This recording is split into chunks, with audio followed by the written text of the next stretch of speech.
성경 말씀 민수기 7장 78절에서 89절입니다.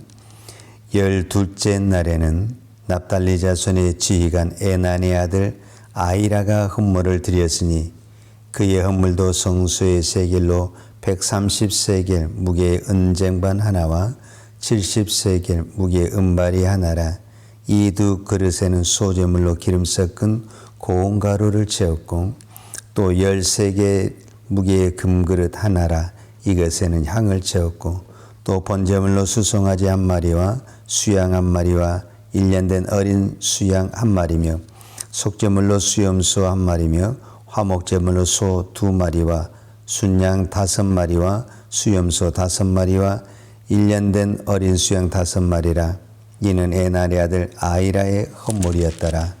이는 곧 제단에 기름 바르던 날에 이스라엘 지휘관들이 드린 바 제단의 봉헌물이라. 은쟁반이 12이요 은바리가 12이요 금그릇이 12이니 은쟁반은 각각 130세겔 무게요 은바리는 각각 70세겔 무게라.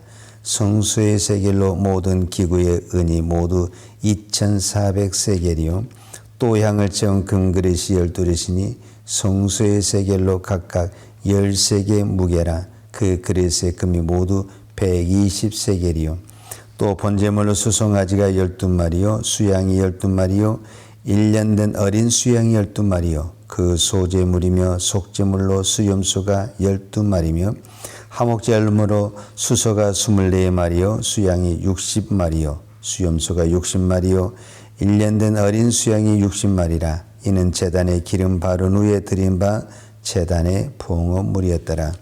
모세가 회막에 들어가서 여호와께 말해라 할 때에 증거께 이 속죄소 위에 두 그룹 사이에서 자기에게 말씀하시는 목소리를 들었으니 여호와께서 그에게 말씀하심이었더라. 아멘. 민수기 7장에서는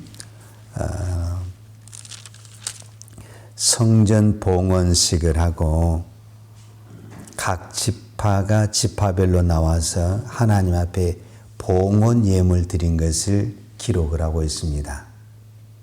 이스라엘 지파가 12지파거든요. 그러니까 하루에 한 지파씩 나와서 하나님 앞에 예물을 드리고 제사를 드립니다. 민수기 7장 12절에서 첫째 날에 헌물 드린 자는 유다 지파 암미다의 아들이요 아들 나손이라 그랬어요. 그러니까 제일 첫째 날 하나님 앞에 나와서 제사를 드린 지파가 유다 지파입니다. 그리고 제가 방금 읽었던 12째 날, 그러니까 마지막 날인데 오늘 성경에 보면은 이 마지막 날 78절에 12째 날에는 납달리 자손의 지휘관 에난의 아들 아이라가 헌물을 드렸으니 그랬어요. 그러니까 첫째 날 유다 지파를 시작으로 해서 12째 날 납달리 지파를 해가지고 이제 12일 동안 각 지파가 봉헌의 예물을 드렸다라는 것을 아주 세세하고 자세하게 기록을 했다라는 거예요. 저는 여기에 의미가 있어요. 무슨 의미가 있냐면 여러분 우리가 찬송가를 부르게 되면 찬송가에 우리가 보통 4절까지 있는 것들이 많이 있잖아요. 그러면은 어떤 곡은 후렴구가 있어요. 후렴구가. 그 후렴구는 1절, 2절, 3절을 기록하지 않아요. 왜냐하면 그 후렴구는 같은 말의 반복이거든요. 그러니까 그냥 1절 하나만 기록을 해놔도 1절, 2절, 3절, 4절 부를 때 후렴구로 딱 표시를 해놓으면은 그거 그대로 반복해서 부르는 거예요. 1절을 부를 때도 2절을 부를 때도 3절을 부를 때도 4절을 부를 때도 한 줄로만 딱 기록해 놓으면 왜? 그거는 똑같이 반복되니까 그때에 기록하지 않는다라는 거예요. 지금 이스라엘 12지파가 12일 동안에 하나님 앞에 나와서 봉헌식을 하고 즉 성막에 봉헌식을 하고 예물을 드리는데 무엇만 다르냐면은 지파가 달라요. 첫 번에 유다 지파가 나오고 뭐 다른 에브라임 지파가 나오고 이렇게 날짜별로 지파가 달라요. 그 다음에 지파가 다르니까 당연히 그 지파의 지휘관이 다르죠. 감독이라든지 지휘관이라든지 지도자 이름이 다르죠. 왜냐하면 지파가 다르니까 당연히 다르겠죠. 그리고 이제 그 다음에 뭐가 나오냐면은 그 지파가 드렸던 우리로 말하자면 헌금이라고 말할 수 있고 예물이라고 말할 수 있는데 그게 쭉 나오거든요. 근데 그 나머지는 다 똑같아요. 오늘 우리가 12째 날에 드려진 이 납달리 자손이 드리는 이 예물이나 첫째 날에 드렸던 유다 지파의 예물이 똑같아요. 그러면은 어떤 부분에서는 이거는 12번을 반복해서 기록을 한 거잖아요. 성경을. 우리 사람 같으면 절대로 이렇게 기록하지 않습니다. 그냥 이거는 반복됐다라고 표현하면은 다 알아먹어요. 근데 하나님은 이거를 12번을 그대로 기록을 했다는 거예요. 이 중요한 성경책에. 제가 방금 말씀을 드렸잖아요. 찬송가는 이런 그에게 나오면은 후렴구로 딱 빼가지고 한 번만 기록을 한다. 한 번만 기록을 해도 사람들이 다 그것을 이해하고 알아먹는다는 거예요. 근데 찬송가는 사람이 기록을 한 거예요. 사람이 작서 작곡을 한 거죠. 그러나 이 성경은 모세가 이렇게 기록을 한 게 아니에요. 하나님이 그렇게 기록을 하라고 하니까 모세가 기록을 한 거예요. 그것은 무엇을 말해주고 있냐면은 하나님은 한 사람 한 사람이 하나님 앞에 예물을 드린 것을 눈여겨 보고 계시다라는 것을 말씀하고 계십니다. 하나님은 절대 두리뭉실로 아무리 우리가 단체로 예배를 드리고 단체로 찬양을 하고 단체로 기도하고 단체로 예물을 드릴지라도 하나님은 한 사람의 기도를 한 사람의 예물을 한 사람의 예배를 정확하니 보고 계시다라는 거예요. 이게 중요한 거예요. 그래서 구원은 단체가 있을 수가 없어요. 축복도 단체가 있을 수가 없어요. 다 개개인에게 임하게 되는 것을 볼 수가 있습니다. 저는 오늘 이 민수기 7장을 보면서 이런 마음을 가졌어요. 사도 바울이 우리가 잘 아는 고린도전서 13장을 사랑장이라고 그러잖아요. 사랑장. 우리 그거 다 알고 있는 내용이잖아요. 고린도전서 13장 13절이 마지막 절인데 마지막 절에 사도 바울은 이 사랑장을 정리하면서 어떻게 정리를 했냐면 그런즉 믿음, 소망, 사랑 이 세 가지는 항상 있을 것인데 믿음, 소망, 사랑이 중요하다는 것을 강조하고 있는데 그 중에서 그 믿음, 소망, 사랑이 중요한데 그 중에서 가장 중요한 것이 무엇이냐라고 말을 하면은 사랑이다. 이렇게 말씀을 하셨어요. 저는 이것이 정답이다. 라고 말하고 싶어요. 그러니까 이 말은 무슨 말이냐면은 우리가 믿음 생활을 하고 우리가 또 기도 생활도 하고 봉사 생활도 하고 어떤 소망을 가지고 생활해도 그 어떤 것보다도 그 위에가 뭐냐면은 사랑이라는 것을 말씀하고 있습니다. 그러니까 믿음은 사랑 아래에 있는 것입니다. 그러니까 우리가 믿음을 생각한다고 했을 때 그 믿음은 항상 무엇을 버릴 수가 없냐면은 사랑입니다. 그러니까 똑같이 우리가 하나님께 예배를 드려도 사랑으로 예배를 드린 것이 있고 사랑 없이 예배를 드린 것이 있더라 그 말입니다. 저는 제가 주일 예배를 드리면서 또 이렇게 또 새벽 예배를 드리면서 또 기도를 하면서 또 우리가 하나님께 예물을 드리면서 다 믿음으로 하죠. 믿음으로. 그러나 그 믿음 위에 반드시 뭐가 있어야 되냐고 하면 사랑이 있어야 된다. 사랑이. 하나님을 사랑하는 마음이 있어야 된다.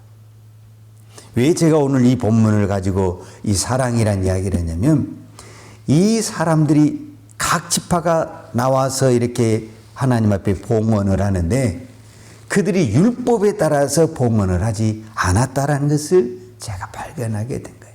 그들이 정말 하나님을 사랑하고 우리는 노예로서 죽을 수밖에 없는 이 백성을 하나님이 이렇게 축복하시고 사랑하시고, 그리고 사실 각 지파가 나와서 하나님 앞에 예물을 드리지만, 저도 예물을 드릴 때마다 그 생각이 들지만, 내가 예물을 드릴 수 있도록 하나님이 물질을 주신 것이에요.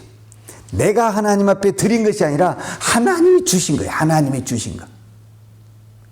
그런데 우리는 사랑이 없게 되고 믿음이 없게 되면 내가 드린 걸로 하는 거예요.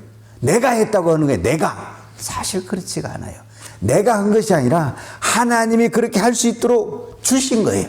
내가 오늘 또 기도할 수 있도록 힘을 주신 것이고, 건강도 주신 것이고, 시간도 주신 것이고, 물질도 다 하나님이 주신 거예요. 우리가 그것을 깨닫게 되면은 그 어떤 것을 드려도 우리는 드렸다고 말을 한 것이 아니게 된 거예요. 근데 사람들은 하나님을 사랑하지 못하게 되면은, 이 사랑이 약해지게 되면은 내가 했다라는 게, 내가 드리고 내가 했다라고 이야기를 하게 된다라는 거예요. 그래서 내가 할 수도 있고 안 할 수도 있고, 이렇게 모든 결정을 내게 있다라고 생각을 하는 거예요. 나한테 있는 것이 아닙니다. 저는 그 누가복음에 보면은 이런 말씀이 있어요. 누가복음, 오늘은 이제 헌금에 대한 얘기니까 헌금에 대한 말씀을 드리겠습니다. 누가복음 21장 1절에서 2절을 보게 되면, 어느 날 예수님께서 성전에서 이렇게 제사를 드릴 때, 예배를 드릴 때 뭐라고 표현을 했냐면, 예수께서 눈을 들어 부자들이 헌금 넣는 것을 보시고, 또 어떤 가난한 과부가 2렙돈 넣는 것을 보시고 이르시되, 내가 참으로 너에게 말하노니 이 가난한 과부가 다른 모든 사람보다 많이 넣었도다. 이렇게 표현을 했어요. 여기서 중요한 것은 하나님이 헌금 넣는 것을 보고 계시다라고 표현을 하고 있는 거예요. 보고 계시. 누구도 안 볼 것 같은데 하나님이 보고 계시다, 그 말이에요. 저는 왜 이 과부의 2렙돈이 하나님이 크게 보셨을까? 저는 이런 생각이 들더라고요. 이 과부는 정말 가난해요. 사실 어떤 부분에서는 하나님 앞에 드리는 것도 없고, 어떤 분 하루하루 삶이 힘들어요. 그럼에도 불구하고 이런 거 있잖아요. 저는 우리가 예배를 드릴 때에도, 예물을 드릴 때도 이런 마음을 꼭 가져야 된다라고 생각을 하는데, 내가 반드시 주의를 지켜야 되겠다. 그러면요, 반드시 주의를 지킬 수 있는 힘을 주시고 그런 환경도 주시고 은혜를 주시더라는 거예요. 그런데 그 마음이 없어요. 제가 주의를 안 지킨 사람들 이야기 들어보면은 다 핑계가 있고 이유가 있거든요. 근데 핑계를 딱 대려고 하고, 나 이번 주 이것 때문에 못할 것 같, 이런 마음이 딱 들기 시작하면은 안 되는 거예요. 이상하게 안 되는 거예요. 근데 이번 주에 정말 어렵고 안 될 것 같아요. 근데 내가 꼭 드려야 되겠다. 하나님 꼭 지키게 해주세요. 드릴 수 있게 해주세요. 그러면은 안 될 것 같은데 대개는 하나님의 역사가 나타나더라는 거예요. 그러니까 이 과부에게는 사실 내가 드릴 것이 없어요. 근데 내가 예배를 드릴 때마다 하나님, 내가 꼭 하나님 앞에 예물을 드리기를 원합니다. 그 마음이 있었다는, 그 마음이. 그럼 그 마음이 있는 사람에게는 어떻게 해서든지 할 수 있는 하나님이 은혜를 주시고 뭔가 주시더라는 거예요. 주시더라. 이게 저는 무슨 마음이라고 하냐면은 사랑하는 마음이다 라고 표현을 하고 싶어요. 어떤 시인이 이런 말을 했어요. 저는 그것이 참 공감이 되더라고요. 사랑을 해야만 눈에 보이는 것이 있고, 사랑을 해야만 귀에 들리는 것이 있다. 여러분, 똑같은 말을 해도 사랑하지 않으면 안 보여요. 안 들려요. 그런데 누가 말 안 해도 사랑을 하면 보이기 시작을 하게 되는 거예요. 여러분, 부모가 그 아기를 얼마나 사랑합니까? 사랑하니까 늘 무슨 생각이냐면, 무엇을 줄까? 무엇을 해줄까? 말 안 해도 그냥 다 다 알아서 해주잖아요. 왜? 사랑하기 때문에 하게 되는 거예요. 제가 성경 공부를 하고 아무리 가르쳐도요, 그 마음에 사랑하는 마음이 없으면 관계로 흘러버려요. 근데 사랑하는 마음이 있잖아요. 그러면은 들리게 되고 보이게 되는 것입니다. 어떤 분이 이런 얘기를 하더라고요. 권사님이 자기 아들이 있어요. 아들이 있는데 그 아들에게 우리가 보통 이제 샤워를 하고 나면은 막 머리도 빠지고 지저분하잖아요. 그러면 어떻게 해요? 그거를 한번 청소를 하고 나와야 되잖아요, 사실은. 근데 그 권사님이 자기 아들에게 그렇게 화장실을 그렇게 쓰면 안 된다, 샤워를 할 때는 그렇게 쓰면 안 된다, 잔소리라도 안 들어요. 그런데 어느 날 이 아들이 사랑하는 자매가 생겼어요. 그리고 이제 결혼을 했어요. 근데 그 자매가 말을 하니까 그렇게 말을 잘 듣더라는 거예요. 그게 왜 그러냐? 자기가 사랑하는 사람이 말을 할 때는 싫은 것도 하기 싫은 것도 그렇게 잘하더라는 거예요. 여러분, 사랑하는 사람은 아끼는 것이 없어요. 아무리 바빠도 없어도 주고 싶고 해주고 싶은 마음이 있는 거예요. 근데 아무리 있어도 사랑하는 마음이 없으면 내놓을 수가 없는 거예요. 저는 오늘 이 12지파가 이 봉헌식을 맡고 아낌없이 하나님 앞에 예물을 드리거든요. 그 예물보다 하나님이 더 기뻐 받으신 것이 뭐냐면은 하나님을 사랑하는 마음이다, 그 말이에요. 우리가 코로나 시기에도 여러 가지 핑계 댈 수 있죠. 코로나인데 어떻게 예배를 드리냐. 그러나 내가 반드시 예배를 드려야 되겠다는 사람은 다 드려요. 내가 아무리 없어도, 내가 아무리 몸이 피곤해도 내가 반드시 예배를 드려야 되겠다, 반드시 예물을 드려야 되겠다, 그 마음을 가지고 있을 때는 하나님이 그 은혜를 주시고 그 축복을 주십니다. 그래서 저도 매일 그 기도를 드려요. 하나님, 이 시간을 또 주일을 드릴 때마다 그것을 온전히 드릴 수 있도록, 또 내가 그렇게 예물을 드릴 수 있도록, 그 예물이 적고 많음을 떠나서 내가 드릴 수 있다는 것이 얼마나 감사합니까?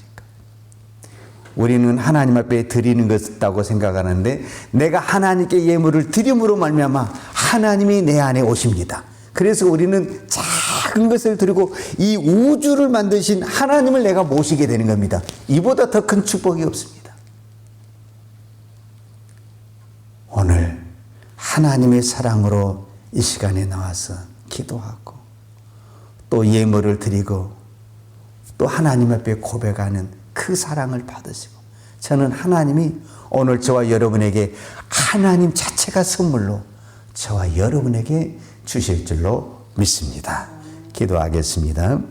하나님 아버지, 감사합니다. 오늘 또 이 새벽을 하나님 앞에 드릴 수 있어서 감사합니다. 오늘 또 우리가 이 새벽을 깨우며 하나님 앞에 기도할 수 있어서 감사합니다.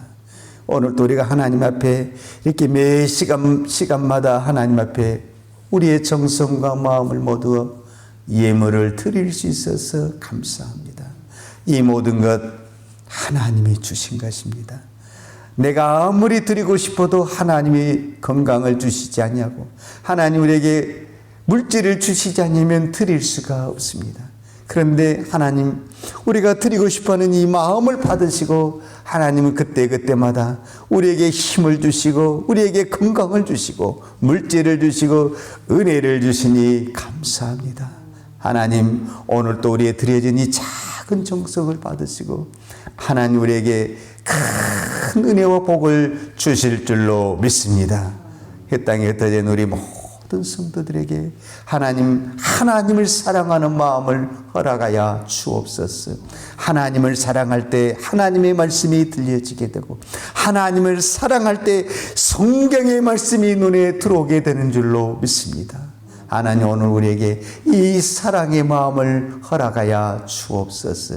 그래서 우리가 이 땅에서 오늘 또 어떤 곳에서 어디에서 우리가 생활하고 일을 하고 또 분주하게 삶을 살지라도 우리 마음속에 하나님을 사랑하는 마음이 있을 때 하나님은 그의 발걸음을 그의 영혼을 눈동자처럼 지키시고 보호하시고 은혜를 베풀어 주실 줄로 믿습니다. 오늘 또 하나님 앞에 구별하여 드린 손길을 축복해 주시고 우리가 날마다 하나님 앞에 한 걸음 한 걸음 더 가까이 나아가며 하나님을 사랑하는 주의 종들로 축복하여 주옵소서. 예수님의 이름으로 기도하였습니다. 아멘. 여호와는 내게 복을 주시고 너를 지키시기를 원하며 여호와는 그의 얼굴을 내게 비추사 은혜 베푸시기를 원하며 여호와는 그 얼굴을 내게로 향하여 드사 평강 주시기를 원하노라. 이제는 우리를 위하여 십자가에 돌아가신 우리 주 예수 그리스도의 은혜와 독생자를 보내주신 아버지 하나님의 그 크신 사랑과 성령님의 충만한 은혜가 오늘 또 오직 하나님만 사랑하며 하나님만 의지하며 달려가기를 원하는 사랑하는 주의 종들 머리머리 이해와 이 나라의 민족과 한국 교회 위에 온 열방에 나가서 하나님의 복음을 증거하는 선교사님 이해와 사랑하는 주의 자녀들 머리머리 이해 이제부터 영원토록 함께 있을지어다. 아멘.